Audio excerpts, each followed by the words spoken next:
dagaalka aldeena hal la joojiyana waxa weeye istaagi maayo muuse waxaan ku leeyahay maamulkaagu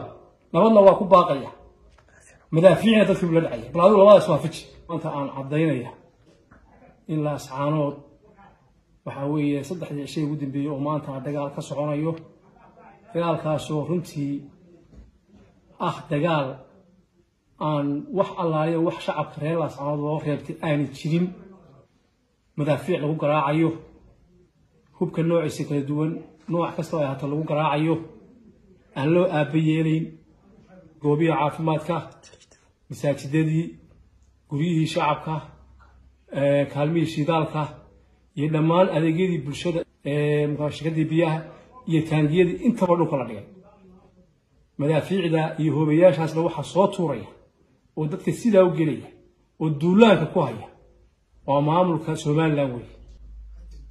waxaan adduunka u cadeynaynaa shacabka adduunka jooga u sheegaynaa ummadda Soomaaliyeed u sheegaynaa in meesha xasuuq ka socdo in aan dadka shacabka reer ascaanood ee duulaanka cad lagu hayo aanu hore uga hadalnay aweey ninku hadduu taliyo oo taladiisa la qaadan waayo in waxa weeye marka xeeriyo fadhaal isku qoyaan la yiraahdo garaajawaco maxaa tala ama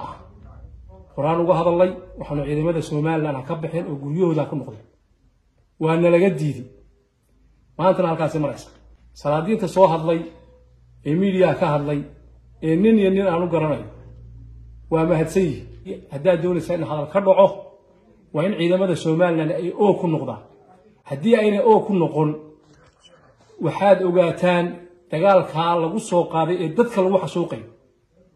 ee nooc walba hub kale ka dagaalamayaan waxa weeye ayna doonayaan in deegaankooda iyo dalkooda aan loogu talin ninna ma ogola gurigiisa in loogu taliyo waxaan maanta idin leeyahay haddii la doonayo dadkaasi inay wada noolaadaan haddii la doonayo dadkaasi inay daris ahaadaan haddii la doonayo dadkaasi in wanaag iyo sharaftii ay soo ahaan jireen ay ka dhaxayso haddii la doonayo abtinimadan iyo ehelnimadan jirtay hadeena jirtay la doonayo waa in ciidamadaasi ay oo ku noqdaan dagaalka aldeena hal la joojiyana waxa weeye istaagi maayo golaha deegaanka ee maayarka ugu horeeyo waxaan leeyahay aad iyo aad baan kaaga mahad celinaynaa dhammaan golaha deegaanka dadkan waa dadkii doortay haddii aad ka damqateen aad iyo aad baan idinka mahad celinayaa dhammaan shacabweynaha gobolada Sool iyo Sanaag iyo Cayn waxaan leeyahay sida aad isugu duuban tihiin ee aad midka u tihiin ee gudaha ilaa dibadda aad isu raacsan tihiin waxa weeye midnimadiina si adkaysaan dadkana waxaan mar labaad iyo mar saddexaad iyo mar afraad u sheegaya in dadka deegaanka degan ee gobolada Sool iyo Sanaag iyo Cayn ama dhulbahantay ama fuqshini ama gabooye inay midaysan yihiin maanta taladoodu waa urursan tahay waa midaysan tahay meel bay taalaa meeshay taalaana waxa weeye dadka dariska ee nabad kula noolaadaan deegaankooda iyo dalkoodana ay u madax banaanaadaan u taliyaan waxaan leeyahay musabixi wuxuu yiri baaq nabadeed ninba hadda koor wuxuu yiri wal ilaahay yaa laga boqo wala wala taagtaagay aan ku leeyahay maamulkaagu nabadna waa ku baaqaya